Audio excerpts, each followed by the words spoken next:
जिसका नाम है श्री राधे गोविंदा। श्री राधे गोविंदा मन भजले हरि का प्यारा नाम है।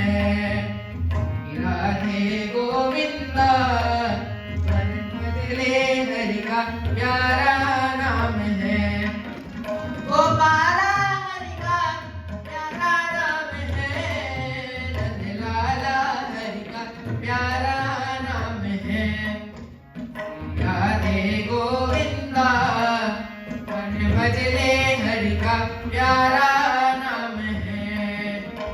मोर मुकुट सरगल वनमाला केसर तिलक लगाए, केसर तिलक लगाए। मोर मुकुट सरगल वनमाला केसर तिलक लगाए, केसर तिलक लगाए। वृंदावन की कुंज गलिन में सबको नाच नचाए, सबको नाच नचाए। राधे गोविंदा मन भजले हरि का प्यारा नाम है। गिरधर नागर कहती मीरा सूरत सामल भाया, सूरत सामल भाया। तुकाराम और नामदेव ने जो मुख्य अतिथि के रूप में हमारे बीच प्रस्तुत हुए हैं और गेस्ट ऑफ ऑनर अतिथि हमारे जसपाल में CNO और चंद्रभूषण जी सक्षम के काम प्रभारी। सबसे पहले आज आप सभी उपस्थित सभी को मैं विनम्र आपसे आपको बहुत बहुत स्वागत करता हूं कि आप सभी ने समय निकाला और आज ऐसे अवसर पर जब हमारा देश अमृत काल में चल रहा है, 75वीं साल चल रही है, लेकिन फिर भी दिव्यांगों को आज हमें अवेयर करना पड़ रहा है कि दिव्यांगों के भी अधिकार होते हैं। जो कि जो आज की जो थीम है, इस थीम के पीछे एक बड़ी हिस्ट्री है। ये कोई एक दिन में नहीं हुई। तो सबसे पहले मैं बताना चाहूँगा कि 1992 में यूनाइटेड नेशन ने इसको डिक्लेयर किया था कि 3 दिसंबर को as a international day of person with disability celebrate किया जाएगा।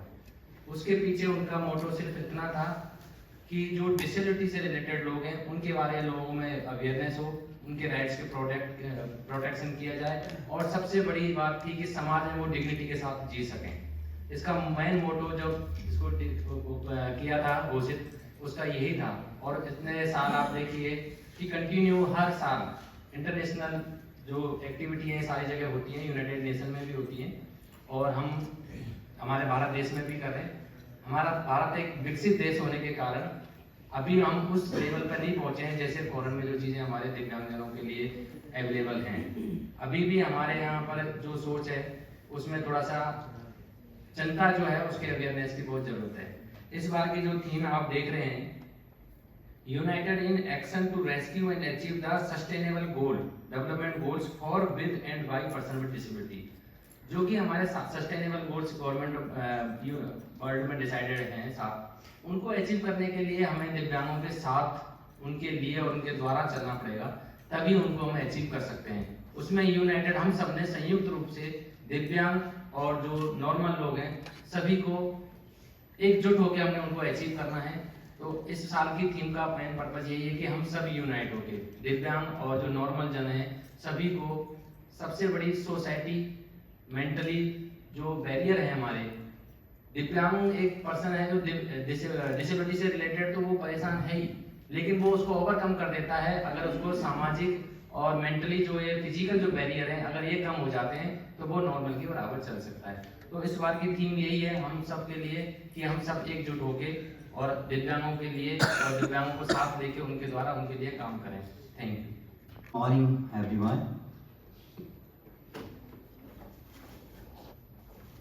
सत्यवीर जी का सबसे पहले मैं थैंक्स करूंगा because I am here only because of him. He is doing really excellent job for the handicapped society, not only deaf, blind, orthopedically handicapped, and other disabilities. I am working as an assistant professor in Department of ENT, PJ I think many people knew about me. हमारे यहाँ पे हिंदी में बोल दूं और mix कर दूं, चलेगा? So उसमें क्या है, कॉक्लियर इम्प्लांट के बारे में कितना ने सुना हुआ है? एक हाथ खड़ा कर दो सिर्फ. Just see that the awareness regarding cochlear implant कि कितने लोगों को इस चीज के बारे में पता है. जिस पेशेंट को हेयरिंग एड से बेनिफिट नहीं होता, उस पेशेंट को कॉक्लियर इम्प्लांट किया जाता है. इसको बोलते हैं कि प्रोफाउंड हेयरिंग लॉस जब होता है, बिल्कुल 100% लॉस हो जाए किसी को, तो वहां पे कॉक्लियर इम्प्लांट की जरूरत पड़ती है. और जब सबसे पहले जो कॉक्लियर इम्प्लांट बना था, किसके लिए बना था?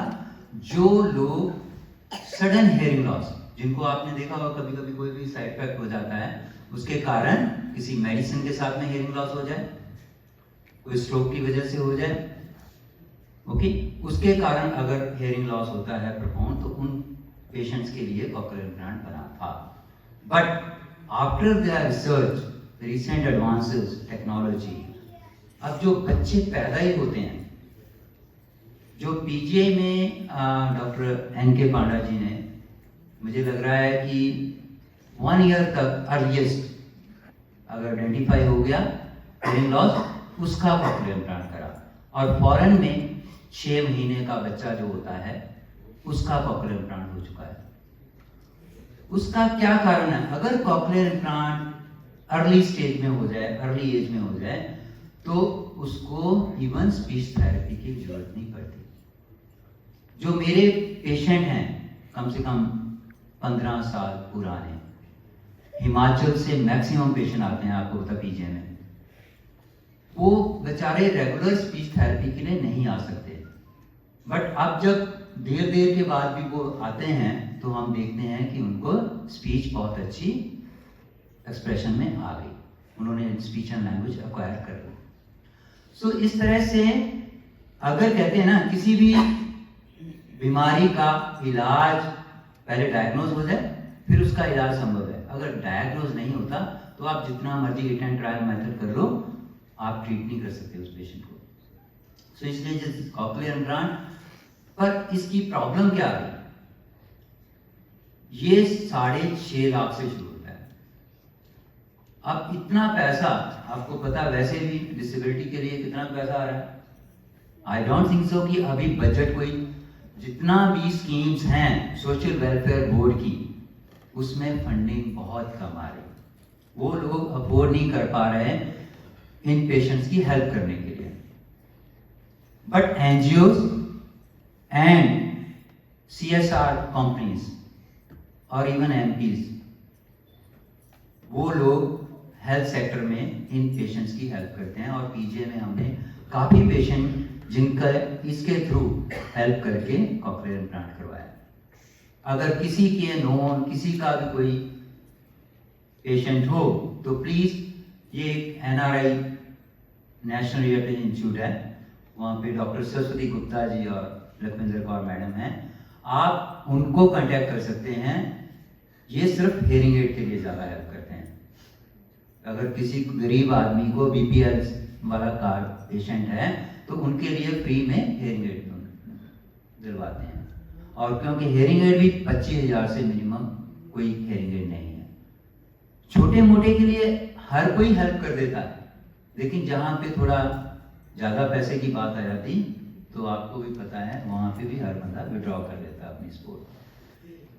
जो गवर्नमेंट की स्कीम है कॉक्लियर इम्प्लांट के लिए, वो है एडिप स्कीम, वो बॉम्बे से चलती है. उसका एक ड्रॉबैक है, मैं एमएस साहब बैठे हैं, इनको रिक्वेस्ट करूंगा कि उसके बारे में थोड़ा सा एनआरआई के साथ में मिलके एक ऐसी चीज बनाई जाए. PGI is a main institute, जहां डॉक्टर पांडा जी और प्रोफेसर जयवंती बख्शी जी मोर देन 500 कॉक्लियर इम्प्लांट कर चुके हैं हमारे डिपार्टमेंट में टिल डेट, जब से शुरू हुआ है. उससे क्या है कि इन पेशेंट्स को धक्के नहीं खाने पड़ेंगे.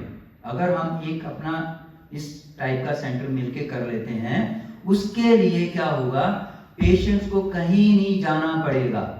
अभी क्या होता है, जो हमारे प्रोसीजर है, जो डिपार्टमेंट में चलता है, मैं उसके बारे में शेयर करना चाहता हूँ। सर मिलेंगे 2 मिनट? MS साहब 2 मिनट मिल सकते हैं और एक्स्ट्रा बोल देंगे? प्लीज बता, मतलब अकॉर्डिंग टू दैट, अगर टाइम परमिट करता है कभी मैं बोलूँ, otherwise I will just change. उसमें क्या है सर कि अगर ऐसा हम लोग, क्या होता है कि पेशेंट आता है हमारे पास पंजाब का, किसने रेफर करा? स्कूल वालों ने। स्कूल वालों ने जो राष्ट्रीय बाल विकास एक संस्था चल रही है, RBS स्कीम गवर्नमेंट की, वो यहाँ आएगा। किसने भेजा? स्कूल वाले, प्रिंसिपल ने सिविल हॉस्पिटल भेजा। सिविल हॉस्पिटल वाले ने PJ रेफर कर दिया, जहाँ 32 में रेफर कर दिया, क्योंकि दोनों जगह ये ऑपरेशन होता है। वो यहाँ आएगा, यहाँ से धक्के धुक्के खा के 6 महीने में अपना सारे पेपर वर्क करेगा, फिर वो सारे सर्टिफिकेट जाके सबमिट करेगा RBS वाले के पास। RBS क्या करेगा?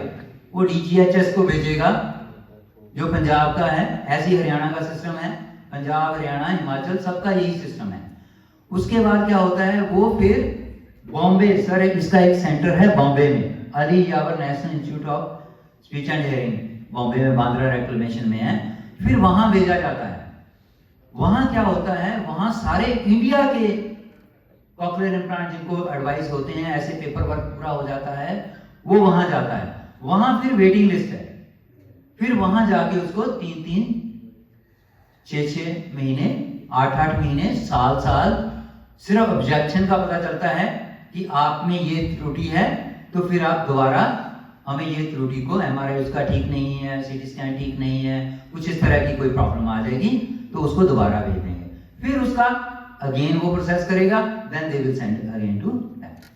सो इसको शॉर्ट करने के लिए, अगर हमने अर्ली डिटेक्शन एंड प्रिवेंशन की बात कर रहे हैं कॉक्लियर इम्प्लांट के लिए या हेयरिंग लॉस के लिए, तो we should try to help these patients कि how we can decrease the time duration of for these patients. That is my request. And और स्कीम कौन सी है, मैंने पहले बताया, MP कोटा से मिल जाते हैं पैसे। अगर किसी का कोई नॉन रिश्तेदार है या वो किस पार्टी का है, वहां का जो सरपंच है वो तभी लेकर जाएगा अगर उसने किसको वोट दी है। अदरवाइज वो सरपंच उसका डिसेबिलिटी सर्टिफिकेट नहीं बनाता। इनको पता होगा, आई डोंट नो, जितने भी डिसेबिलिटी सर्टिफिकेट के लिए स्ट्रगल करते हैं, उनको सबको पता है कि उनका इवन डिसेबिलिटी सर्टिफिकेट नहीं बनता, क्योंकि बिना डिसेबिलिटी सर्टिफिकेट के और BPL कार्ड के यू कांट। और आयुष्मान में ये कवरेज नहीं है, बिकॉज उसका जो लिमिट ही है सिर्फ 5 लाख का है, उसमें ये आता नहीं है। तो यहाँ तो हमें ट्राई करनी चाहिए कि आयुष्मान में भी आ जाए, तो कम से कम उस पेशेंट को इस चीज का बेनिफिट हो जाए। तो this is my request to all of you, if we can help to these patients, then we can help to this community, particularly for the acquisition of speech and language in a good way. Thank you very much. Thank you, Satveer ji. Thank you. कर जा रहे हैं blessings of बेबे गगन कोहली जी का गाना।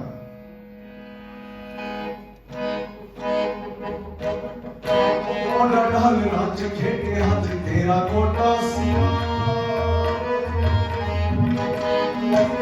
राज रंग भी तुम्हारे आसी पिता। कोटा ढाल राज खेटे आज तेरा कोटा सीमा, जीरे फेंके राज रंग भी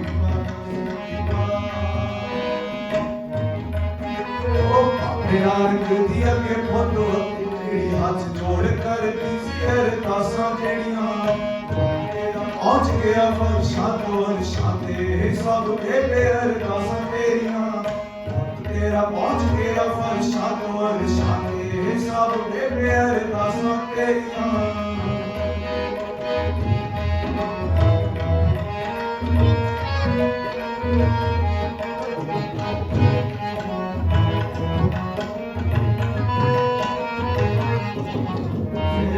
की सजा के चोरा मोटे आते पागी सी स्कूल मत्था चुम के तेरे आना लाड मेरे आना जग देख ले तेरे लाड तेरे घूम के।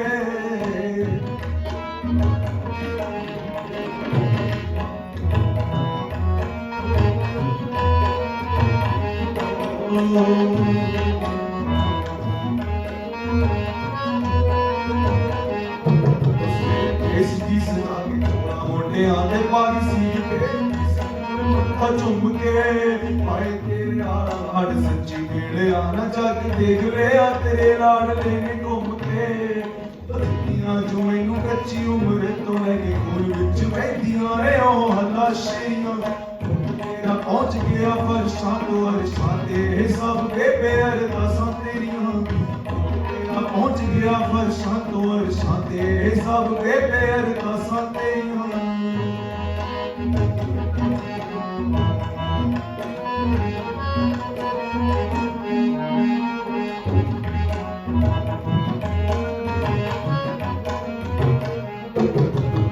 ਵੇੜੇ ਉੱਤੋਂ ਦੇਖਦਾ ਸੀ ਉੱਡਦੇ ਜਹਾਜ਼ ਕਦੇ ਅੱਜ ਵਿੱਚ ਬੈਣ ਵਾਲਾ ਹੋ ਗਿਆ ਆਪਣਾ ਤਾਂ ਮੁੰਡਾ ਵਿੱਚ ਗੋਰਿਆਂ ਦੇ ਸੈੱਟ ਬਾਪੂ ਇੱਕ ਠੋਕ ਕਹਿਣ ਵਾਲਾ ਹੋ ਗਿਆ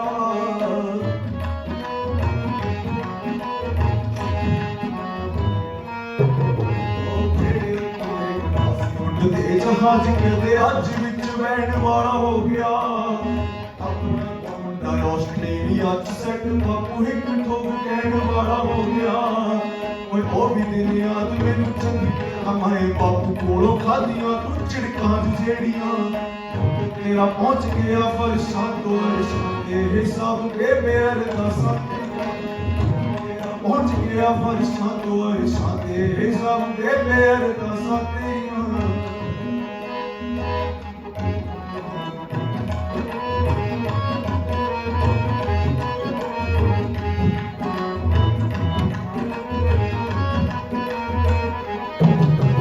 ਵੈਸਟ ਅਸੀਂ ਰੱਬ ਦੀ ਆ ਮੇਰੇ ਅੱਜ ਵੱਡੀ ਗੱਡੀ ਕੋ ਖਰੀਦ ਥੱਲਿਆ ਅਸੀਂ ਰੱਬ ਦੀ ਆ ਮੇਰੇ ਅੱਜ ਵੱਡੀ ਗੱਡੀ ਕੋ ਖਰੀਦ ਥੱਲਿਆ ਵੈਸਟ ਵਿੱਚ ਅਸੀਂ ਰੱਬ ਦੀ ਆ ਮੇਰੇ ਅੱਜ ਵੱਡੀ ਗੱਡੀ ਕੋ ਖਰੀਦ ਥੱਲਿਆ ਵੈਸਟ ਵਿੱਚ ਅਸੀਂ ਰੱਬ ਦੀ ਆ ਮੇਰੇ ਅੱਜ ਵੱਡੀ ਗੱਡੀ ਕੋ ਖਰੀਦ ਥੱਲਿਆ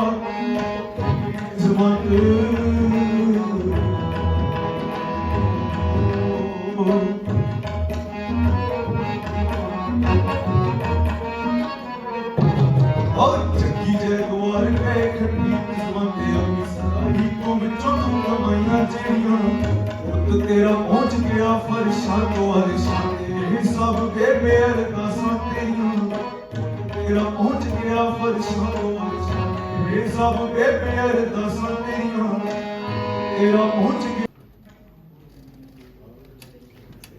अगेन गुड मॉर्निंग।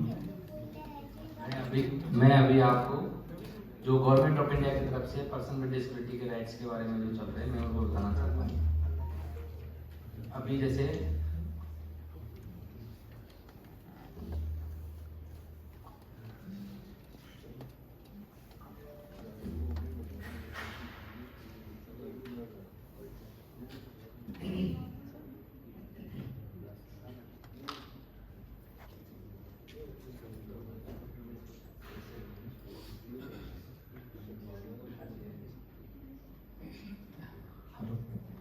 जैसे अभी आप सबको पता ही है कि ईजे में दिव्यांग कर्मचारी एसोसिएशन 2014 से काम कर रही है और गवर्नमेंट ऑफ इंडिया इस फील्ड में कंटिन्यू दिव्यांगों के अधिकारों के बारे में रूल रेगुलेशन बनाती है।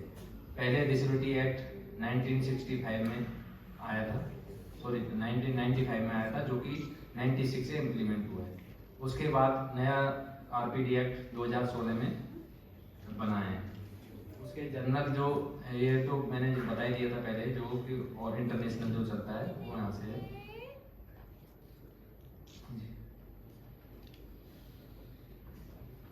तो अभी हमारे बीच सक्षम के चंडीगढ़ के प्रेसिडेंट रमेश कटारिया, डॉक्टर रमेश कटारिया जी आए हैं। उनसे अनुरोध करूंगा कि वो स्टेज पे आए एक बार और तो नए आरपीडी एक्ट 2016 के अकॉर्डिंग जो डिसेबिलिटी है वो क्या है, limitation of A persons physical functioning, mobility and sticking. अगर किसी भी तरह की कोई लिमिटेशन है फिजिकली तो उसको डिसेबिलिटी की कंडीशन में रखा जाता है। मेडिकल मॉडल में जैसे डिसेबिलिटी क्या है, फिजिकल डेफिसिट किसी को है या कोई इम्पेयरमेंट किसी को है, उसको हम डिसेबिलिटी कहते हैं। अदरवाइज जैसे ये तो एक विजिबल डिसेबिलिटी है जो कि हमें दिखाई देती हैं, जो कि फिजिकल डिसेबिलिटी के बारे में। सम टाइप ऑफ डिसेबिलिटी ऐसी होती हैं जो मेंटली डिसेबिलिटी है, और उससे भी बड़ी डिसेबिलिटी एक इस तरह से होती है कि जो कि नॉर्मल लोगों में है, जो कि हमें दिखाई नहीं देती है। उसके बारे में अभी हम उसको सोशल डिसेबिलिटी के बारे में हम आगे बात करेंगे। तो जो मेडिकल डिसेबिलिटी से आगे हम सोशल मॉडल पर कन्वर्ट हुए हैं, वो यही है कि सोसाइटी में कुछ लोग ऐसे हैं जो दिव्यांग दिखते नहीं हैं, लेकिन उनकी दिव्यांगों के प्रति जो भावना है उससे पता लगता है कि वो अंदर से कितने दिव्यांग हैं, क्योंकि है। इसी के लिए हम नया आरपीडी एक्ट बनाया है जिसका नाम दिया rights of persons with disability, दिव्यांगों के अधिकार। जो भी गवर्नमेंट ऑफ इंडिया है पार्लियामेंट में जो रूल बनाती है वो एज ए अधिकार के रूप में बनाती है। उनका मेन जो मोटो है, एम है, वो यही है, respect for inherent dignity, individual autonomy including the freedom of make one's own choice and independence of persons, no discrimination, full and effective participation and inclusion in society. मतलब दिव्यांगों को लेके हमने सोसाइटी में बढ़ना है, दिव्यांगों को साथ में ही सोसाइटी को हम डेवलप कर सकते हैं। अगर सोसाइटी का कोई भी एक वर्ग पिछड़ जाता है तो हम उसको डेवलप सोसाइटी या आगे जाने वाली सोसाइटी नहीं कह सकते, क्योंकि सोसाइटी का डेवलपमेंट तभी होगा जब हम समग्र रूप से एक साथ डेवलप करेंगे और सबको साथ लेके चलेंगे। जैसे डिसेबिलिटी क्या है, बहुत सारे लोगों को ये नहीं है कि कई लोग सोचते हैं कि मैं अगर 20% डिसेबिलिटी हूँ तो मुझे सारे राइट्स मिलेंगे। हाँ, वो डिसेबिलिटी है, लेकिन कानूनी रूप से नहीं है। जो हमारी पार्लियामेंट ने एक्ट पास किया उसमें मिनिमम 40% डिसेबिलिटी हमारी होनी ही चाहिए, चाहे वो किसी भी पार्ट की हो या किसी भी तरह की हो। अभी आपको पता है कि 21 तरह की डिसेबिलिटी हमारे नए आरपीडी एक्ट में अभी गवर्नमेंट ऑफ इंडिया ने इंक्लूड की हुई है। तो गवर्नमेंट ऑफ इंडिया ने उनके लिए फैसिलिटी देने के लिए कि किस तरह से हम डिसेबिलिटी वालों को एक फैसिलिटी प्रोवाइड कराएं, उनके लिए एक यूनिक डिसेबिलिटी आई कार्ड की व्यवस्था की है, जिससे कि अलग अलग डॉक्यूमेंट्स को अलग अलग जगह पे बार बार हर स्टेट में बनवाने की जरूरत ना पड़े। इस यूनिक डिसेबिलिटी कार्ड का फायदा ये है कि ये इंटरनेशनली है, मतलब नेशनली है, ऑल ओवर इंडिया में हर स्टेट पे एप्लीकेबल होता है। और ये अगर सबके पास है तो इससे इजीली आप अपना रेलवे कार्ड, बस का कार्ड और कोई भी डिसेबिलिटी का बेनिफिट्स इजीली ले सकते हैं। तो इसको बनवाने के लिए कोई ज़्यादा बड़ी बात नहीं है। ऑनलाइन भी हमारी सोशल साइट में सोशल जस्टिस मिनिस्ट्री की साइट पे पोर्टल है, उस पर हम अपना डिसेबिलिटी सर्टिफिकेट अपलोड करें, आधार कार्ड अपलोड करें, उसके बाद में महीने से 2 महीने के बीच में मोस्टली बन के ये आ जाता है। जिनके पास डिसेबिलिटी सर्टिफिकेट नहीं है वो भी इस पर अप्लाई कर सकते हैं और साथ में उसमें लिख सकते हैं कि हमारे पास डिसेबिलिटी सर्टिफिकेट नहीं है, तो वो कंसर्न एरिया के डिस्ट्रिक्ट हॉस्पिटल में उसको रेफर कर देते हैं, जिससे कि disability certificate plus UDID card दोनों एक साथ बन के आ जाते हैं। इसको इशू कौन करता है डिसेबिलिटी सर्टिफिकेट को, कॉम्पिटेंट अथॉरिटी कौन है? ये कई बार दिक्कतें आती हैं कि कौन कहाँ से करता है, लेकिन इसका सीधा सा गवर्नमेंट ऑफ इंडिया की तरफ से एक बोर्ड बना हुआ है हर डिस्ट्रिक्ट में। जो जहाँ का भी निवासी है, जो जहाँ का सिटीजन है, जिस डिस्ट्रिक्ट के एरिया में उनका घर आता है, जहाँ पर रेजिडेंस है, उस डिस्ट्रिक्ट का जो मेडिकल बोर्ड होगा उसमें 3 डॉक्टर मिनिमम होंगे। उसका 3 डॉक्टर्स का मिनिमम बोर्ड जो है वो ऑल ओवर इंडिया में वो सर्टिफिकेट वैलिड होगा। ये समस्या पहले पीजीआई में थी कि जो लोग डिसेबिलिटी के बेस पे यहाँ पे आए और नौकरी लगी जिनकी, जब उनको हाउस अलॉटमेंट करने लगे तो कहते नहीं जी पीजीआई से बनवाइए। मैं उस मीटिंग में हूँ, मैंने बड़ी लड़ाई की। जब हम नौकरी आपने हमें दे दी डिसेबिलिटी सर्टिफिकेट के बेस पे, तो हाउस कौन सी बड़ी चीज है जिसके लिए हम यहाँ से बनवाएं?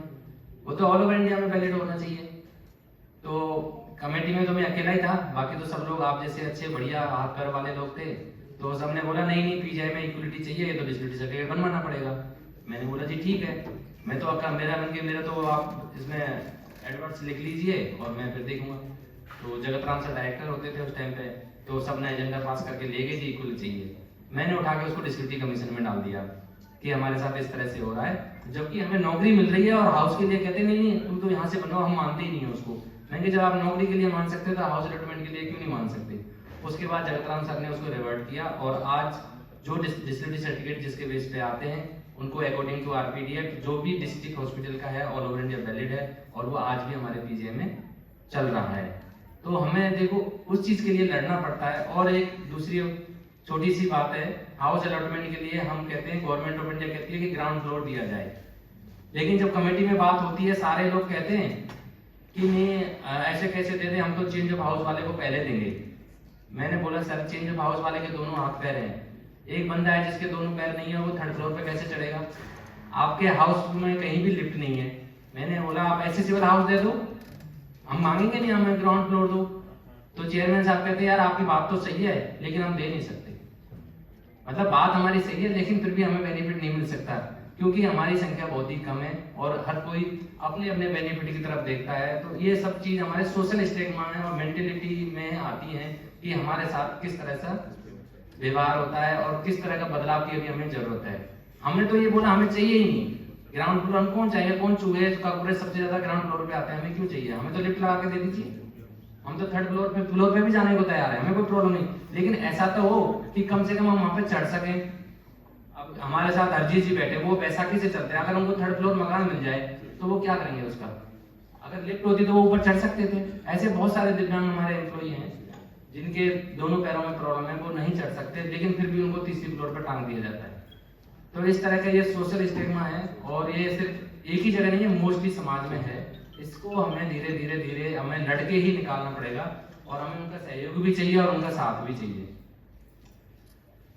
Provision of care of person with disability, ये ह्यूमन राइट्स का मैटर है कि दिव्यांगों के साथ में कहीं किसी तरह की जो इस तरह की घटनाएं होती हैं, ह्यूमिलिएशन होते हैं, पब्लिकली ह्यूमिलिएट करते हैं लोग, उनके लिए तो गवर्नमेंट ऑफ इंडिया ने 10 to 10 पॉलिसी बनाई है। और अभी एक नई चीज चली रही है, सबको पता है, रिजर्वेशन। तो रिजर्वेशन दो तरह का है, दो क्या मैं तो कहूँगा 3 तरह का ही है। एक रिजर्वेशन है रिक्रूटमेंट, जो कि डायरेक्ट रिक्रूटमेंट जिसको पहले बोलते थे, तो सिर्फ डायरेक्ट रिक्रूटमेंट में 4% रिजर्वेशन ऑल टाइप्स ऑफ जो सर्विसेज हैं उनमें मिलता है। उनमें सिर्फ एक आइडेंटिफिकेशन होता है कि कौन सी पोस्ट पे कौन काम कर सकता है, उसके अकॉर्डिंग 4% रिजर्वेशन। 2022 से पहले ये प्रमोशन में 4% रिजर्वेशन नहीं था, लेकिन हम 2016 में 21 में सुप्रीम कोर्ट से केस जीतने के बाद में गवर्नमेंट ऑफ इंडिया ने 17 मई 2022 को ये ऑर्डर पास कर दिया कि रिजर्वेशन इन प्रमोशन भी 4% मिलेगा। लेकिन दुर्भाग्य ये है कि अभी भी पूरी इंडिया में प्रॉपर इम्प्लीमेंटेशन नहीं हुआ है, क्योंकि जो गवर्नमेंट पास कर देती है उसको एग्जीक्यूट कराने में हमें अभी समय लगता है कि हमारी जो एडमिनिस्ट्रेशन कार्रवाई है पूरे इंडिया में, जो कार्यकारिणी है वो प्रॉपर उसको इम्प्लीमेंट नहीं करते। जिस बेस लेटर की स्पिरिट में जो मूल भावना लेटर की होती है उसको अपने हिसाब से मिस इंटरप्रेट करते रहते हैं। दूसरा रिजर्वेशन है एजुकेशन में। एजुकेशन में जो रिजर्वेशन है वो 5% रिजर्वेशन मिलता है। किसी भी तरह की कोई भी टेक्निकल हो, मेडिकल हो या फिर हायर एजुकेशन हो, सभी में 5% रिजर्वेशन दिव्यांग बच्चों को रखना जरूरी है।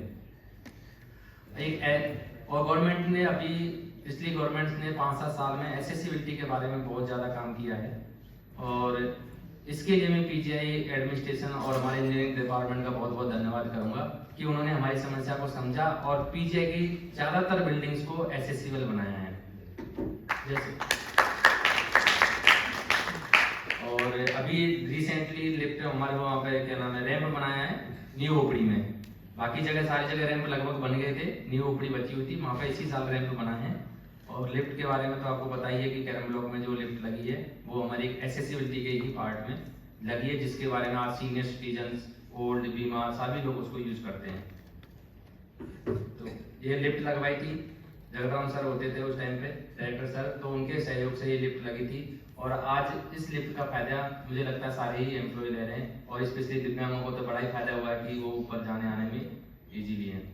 अभी भी थोड़ी सी दिक्कत आती है हमें, वो पार्किंग एरिया में है। अभी भी अच्छे समझदार पढ़े लिखे लोग भी जो ईयर मार्क पार्किंग है उस पर कब्जा कर लेते हैं। कई बार हमने सिक्योरिटी वालों से भी बात की है, उनको भी हम फोन करते हैं तो वो हटवा देते हैं, लेकिन नॉर्मली वो कभी खाली नहीं मिलती हमें। उसके लिए अगर किसी को पता होगा सिक्योरिटी कंट्रोल रूम का या फिर वो बात करेगा तो वो खाली हो जाएगी, लेकिन नॉर्मली वो खाली नहीं मिलती है। वहाँ पे कोई भी आएगा लगा के अपने चले जाएगा, उसको ये मतलब नहीं कि सामने बोर्ड लगा हुआ है दिव्यांगों का है हम इसको ना करें, लेकिन ऐसा मोस्टली होता रहता है। तो मैं अब तो MS सर ही है हमारे सिक्योरिटी के इंचार्ज, तो मैं सर से रिक्वेस्ट करूँगा कि उनको थोड़ा सा ये करें कि ये चीज़ को देखें। और एकोमोडेशन का जैसे मैंने बताया था कि प्रिफरेबल ग्राउंड फ्लोर का होता है वो है। ट्रांसफर पोस्टिंग का तो मोस्टली हमारे यहाँ पर ठीक ही चल रहा है, अभी ऐसी दिक्कतें नहीं आ रही कि उनको प्रेफरेंस दिया जाता है। सेंट्रल गवर्नमेंट का भी ये रूल है, तो कोई IAS IPS भी बनता है तो उसको होम कैडर की व्यवस्था होती है। ऐसे ही हमारे पीजीआई में भी उनको विचारक को रखते या वो रखा जाता है कि वो कहाँ पे एक्सेसिबिलिटी से काम कर सकते हैं। हेल्थ एक्सेसिबिलिटी के बारे में भी अभी हमारे यहाँ पे काफ़ी चीज़ हुई है। OPD में भी अलग से लाइन लगती है, उनको अलग से प्रेफरेंस देखा जाता है। और ओपीडी में भी टॉयलेट्स वगैरह उनके एसेसिबिलिटी के हिसाब से कई मॉडिफिकेशन पिछले 3-4 साल में हुए हैं। और एक कुछ एम्प्लॉयज़ के रिगार्डिंग है जो स्पेशल अलाउंस मिलता है दिव्यांग वुमेन्स को, बच्चे जब उनके होते हैं तो 2 साल तक का स्पेशल एक अलाउंस उनको मिलता है 3000 रुपये पर मंथ। जिनके जो दिव्यांग वुमेन एम्प्लॉई हैं और उनके छोटे बच्चे हैं तो उनके लिए एक स्पेशल अलाउंस है 2 ईयर्स तक के लिए। एक ट्रांसपोर्ट अलाउंस है जो कि नॉर्मल एम्प्लॉय से डबल मिलता है, मोस्टली हमारे यहाँ सभी को मिल रहा होगा, और अगर किसी को नहीं मिल रहा है तो वो अपना शुरू करवा सकते हैं। एजुकेशन अलाउंस जो स्पेशल बच्चे हैं किसी भी एम्प्लॉय का दिव्यांग होना जरूरी नहीं है, अगर कोई बच्चा किसी भी एम्प्लॉय का दिव्यांग है तो उसको जो एजुकेशन अलाउंस है रियम्बर्समेंट है वो नॉर्मल से डबल मिलता है।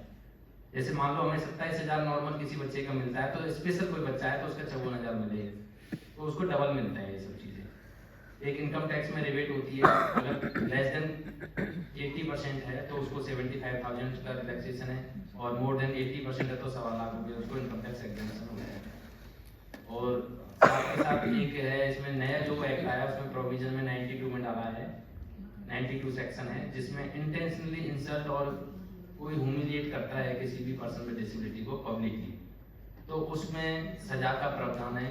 वो इस चीज को रोकने के लिए कि कोई एट्रोसिटी दिव्यांगों के साथ हो तो नहीं रही है, उस चीज को रोकने के लिए एक्ट में प्रावधान रखा गया है।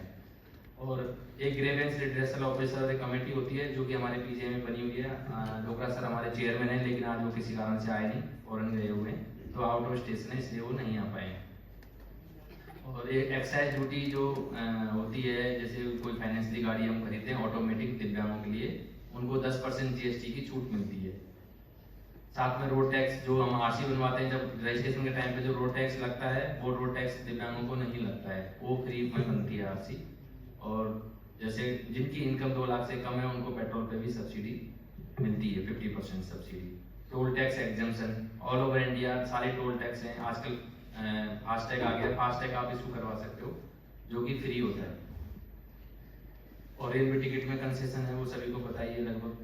और हर साल अवार्ड्स मिलते हैं, मुझे लगता है इस बार हमारे पीजे को भी मिल सकता था लेकिन शायद हमने भी अप्लाई नहीं किया और हम भी नहीं कर पाए इस बार।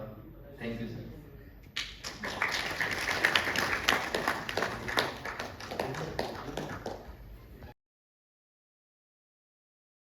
एजुकेशन देते हैं, बच्चों को इतना काबिल बनाते हैं, सभी इनकी हौसला अफजाई के लिए ताली बजाएं।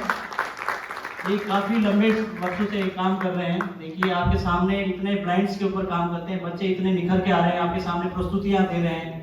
तो इन मैडम का सभी का जो यहाँ पे आए इनका बहुत बहुत धन्यवाद।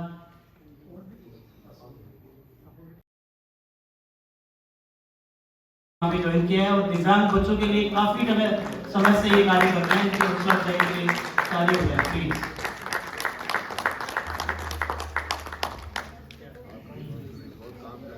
Thank you sir, thank you sir, thank you ma'am. आप अगर पीछे दोहराते हैं तो अच्छा रहेगा। सक्षम का दृढ़ विश्वास है कि प्रत्येक मानव दिव्य गुणों तथा क्षमताओं से संपन्न है। इसी प्रकार सक्षम की यह भी दृढ़ मान्यता है कि विकलांगता प्रकृति में अंतर्निहित विविधता का ही एक अंतरंग पक्ष है। विकलांगजन अर्थात दिव्यांग के पूर्ण सहभाग एवं समावेशन से न केवल दिव्यांगजनों का अपितु समाज एवं राष्ट्र का महान हित होगा। ये जो है विजन ऑफ द ऑर्गेनाइजेशन है सक्षम का दृष्टिकोण। अब मैं सक्षम की परिकल्पना ऐसे ही मैं बोलता हूँ थोड़ा थोड़ा करके, आप पीछे पीछे बोलेंगे। परिकल्पना यानी mission, mission of the organisation. Saksham एक ऐसे वातावरण के निर्माण के लिए प्रतिबद्ध है जहां सामाजिक,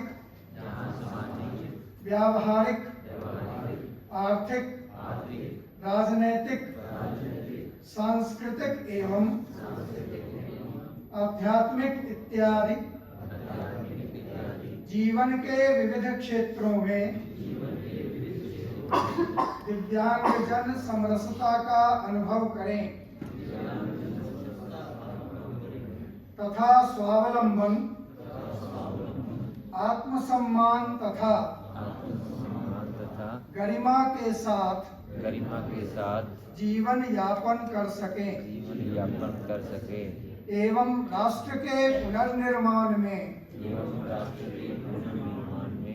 अपनी सक्रिय भूमिका का निर्वहन कर सके। इसके साथ ही मैं अपने वक्तव्य को विराम देता हूँ। धन्यवाद। धन्यवाद सर, आपने सक्षम का दृष्टिकोण सबके सामने प्रस्तुत किया। मैं इसी श्रृंखला में we are celebrating the World Disabled Day today, and this day is being celebrated to highlight the contribution of this specially able people to the society. I know we all know that whenever the person becomes disabled or due to some accident or something some other problem, then the person has to suffer a lot of hardships. We have to even for performing the daily chores, we have to face many sort of constraints, and our society needs to see all this, and they have to support the endeavor of the disabled persons in whatever way possible. In the nursing department also, we have seen that there are some persons with special ability, and we are offering all sort of help to them, and they are contributing very well. And I think they are contributing more than even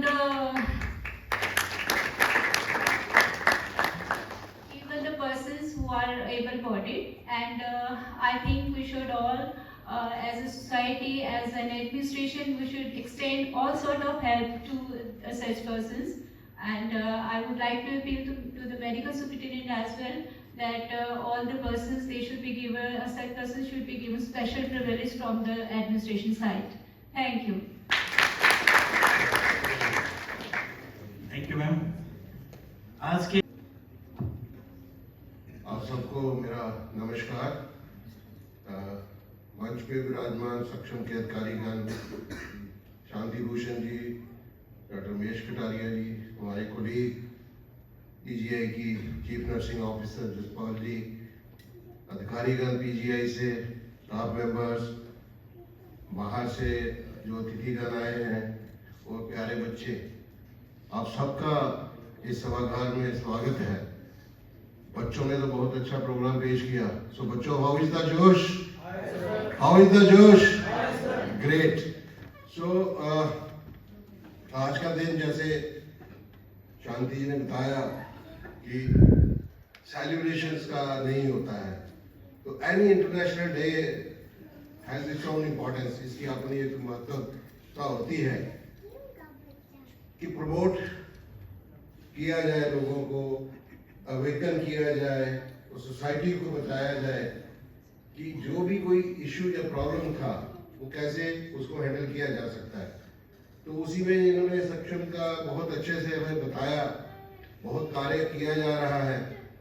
तो हम इसमें जो योगदान दे सकते हैं, काफ़ी कुछ मेरे ऊपर रिस्पॉन्सिबिलिटी डाली गई, वो बहुत अच्छी चीज़ है। I am always open to the suggestions and whatever is possible in the given resources हम करते हैं। जैसे सत्यवीर जी ने बताया, कागज जी ने दिख नहीं रहे, कहीं बाहर चले गए, अच्छा पीछे बैठ गए हैं, तो काफ़ी एक्टिवली पार्टिसिपेट करते हैं और काफ़ी कुछ हम करते भी हैं। क्योंकि अब जहाँ से लोग डिफरेंट ऑर्गेनाइजेशन से लोग बैठे हुए हैं, it's not a PGI function, so PGI के बारे में मैं ज़्यादा नहीं बोलूँगा। विद इन रूल्स ही करना पड़ता है sometimes, and rules interpretation whatever he was saying, तो ठीक तरह से करके हमें सहयोग देना ही है, तो ये करना ही है। जैसे सीएनओ मैम ने बोला कि मैं भी सत्यवीर को काम करते देखता हूँ, ये लुक्स आफ्टर इमरजेंसी, जो सबसे हमारा हैवी एरिया है, तो वहाँ पे मैंने कभी खाली नहीं देखा है। जो भी मैडम है डेंटल में काम करते हैं, इश्यूज आ जाते हैं, उनको सॉल्व करने की जो पॉजिटिविटी है वो रहनी चाहिए। तो आप भी हमने सबको ने जो एडमिनिस्ट्रेशन में है सहयोग देना है और उसके लिए ओपन है। काफ़ी काम किए जा रहे हैं, काफ़ी करने हैं और बहुत कुछ करना है, हम सब मिलके करेंगे। धर्मवीर जी ने बताया कि कॉकलियर इम्प्लांट्स का काम मेरे 400-500 आपने बताया कि हो गए हैं, तो उसमें जो फाइनेंशियल एस्पेक्ट्स थे मैं भी फील करता हूँ कि बहुत होते हैं, मगर मैं मतलब इसमें जो 50% है, I think these were with support of other organizations or from the government or reimbursement cases. So आपको बहुत कुछ करना है एज ए डिपार्टमेंट, कि जो आप मुझे बता रहे थे कि बॉम्बे जाना पड़ता है, चक्कर पड़े, जितनी भी सुविधा हम दे सके और कैसे इसको सिंप्लीफाई कर सकते हैं वो आपने हमें बताना है, हम इसको पूरा करेंगे। तो आप तो पीछे डिपार्टमेंट बहुत एक्टिव है, डॉक्टर नरेश पांडा जो इसके अध्यक्ष हैं इस डिपार्टमेंट के, उन्होंने ABI भी करवाया था, ऑडिटरी ब्रेन इम्प्लांट्स के ऊपर भी हमारी वर्कशॉप हुई थी और सर्जरी भी यहाँ की गई थी, वो शायद एडवांस चीजें हैं, तो इन सब के ऊपर काम किया जा रहा है। दूसरे में निदेशक सर का भी मैसेज आया था, क्योंकि उनके डिपार्टमेंट का न्यूरोलॉजी के हेड है, तो डिपार्टमेंट का एग्जाम चल रहा है, तो उन्होंने भी अपनी शुभकामनाएं इस दिवस पर भेजी हैं। तो मेरी तरफ से आप सबको बहुत बहुत शुभकामनाएं। आपकी जो भी समस्या है, मैं समस्या नहीं समझता हूँ, आप सोल्यूशंस लेके आए तो हम उनको पूरा निवारण करेंगे। और रमेश कटारिया जी भी बता रहे थे कि there are some devices which we can take care of all these things, we feel difficulty, so we will look forward to all these suggestions also sir.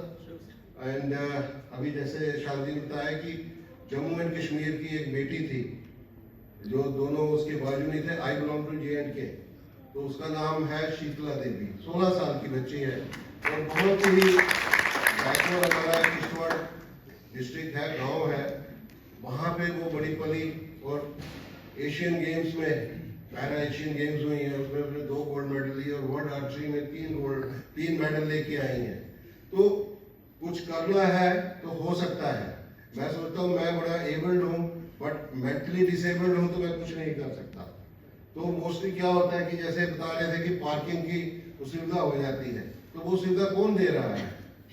मेरे जैसा व्यक्ति जो देख भी रहा है, पढ़ भी रहा है और पता भी है, फिर भी कर रहा है, तो उसकी कहाँ पे वो सक्षम नहीं है, जहाँ नहीं है। तो हमें कोई एक, जैसे उन्होंने बताया कि 1-2 ही डिसेबिलिटी होती है बंदे को, तो मगर वो यहाँ पे बहुत एक्टिव है।